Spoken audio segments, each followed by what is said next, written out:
नमस्कार, मैं राकेश मोहन सिंह और आप देख रहे हैं next nine news political right. ज्ञान व्यापी स्थित व्यास जी के तहखाने में पूजा की अनुमति देने के बाद जिला जज वाराणसी के आदेश पर इलाहाबाद हाईकोर्ट से अंजुमन इंतजामिया मस्जिद का फिलहाल मुकदमा राहत की तरफ तो नहीं बढ़ा, कोई राहत भी नहीं मिली।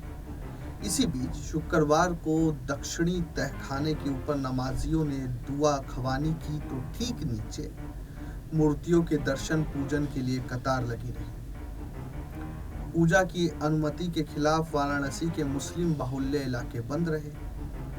इसमें करीब 50 करोड़ का व्यवसाय प्रभावित होने का अनुमान है। बुनकरों के भी बंद में शामिल हो जाने की वजह से साड़ी बुनाई आदि का काम भी बाधित हुआ।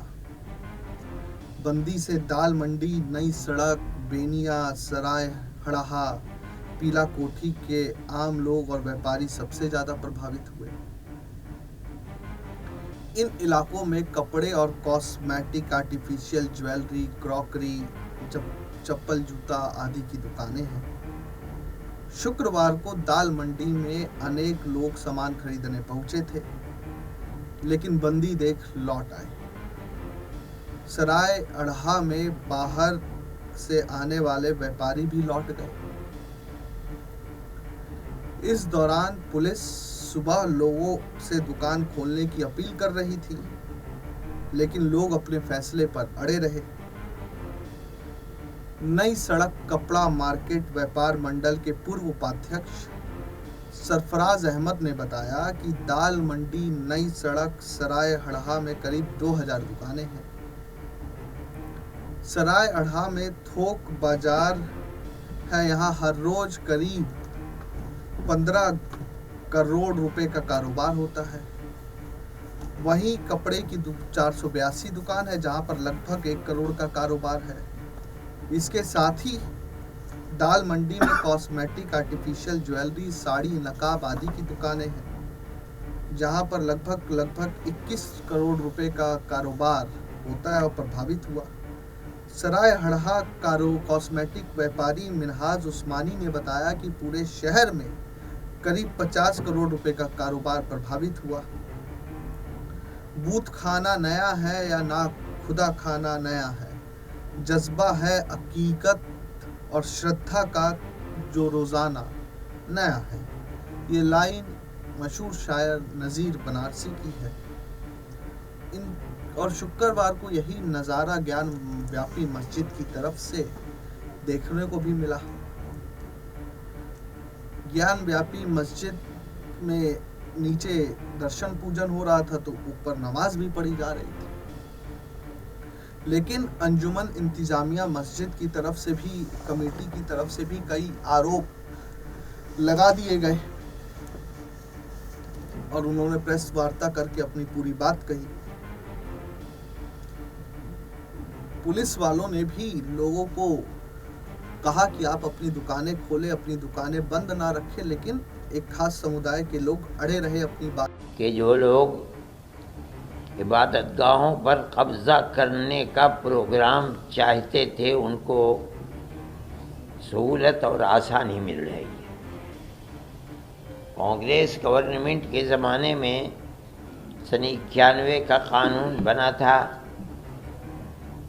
हमें उसके ऊपर भी ये एतराज़ था कि बाबरी मस्जिद को इससे अलग क्यों किया जा रहा है, लेकिन किया गया क्योंकि जमीयत उलमा ही उस केस को लड़ रही थी और हम पूरी क़ुव्वत के साथ जो बेहतर से बेहतर वकील थे उनको सामने लाकर हमने अपने दावे को पेश किया। और हम बार बार ये बात कहते थे कि सबूत और शवाहिद की बुनियाद के ऊपर, यानी कानूनी दलाइल की बुनियाद पर जो फैसला सुप्रीम कोर्ट का होगा हम उसे कबूल करेंगे। सुप्रीम कोर्ट का एक फैसला कि मस्जिद अपनी जगह है, किसी मंदिर को तोड़कर नहीं बनाई गई, यानी जहाँ बाबरी मस्जिद है वो राम जन्मभूमि नहीं है। ये फैसला कोर्ट ने दे दिया सुप्रीम कोर्ट में, ये दलील थी, सर्वे हुआ था, सर्वे से साबित हुआ कि यहाँ कोई दूसरी इमारत नहीं थी। लेकिन एक दूसरा फैसला कि हम ये मस्जिद अखाड़े को देते हैं, इसकी कोई दलील, कोई सबूत, कोई शवाहिद नहीं है।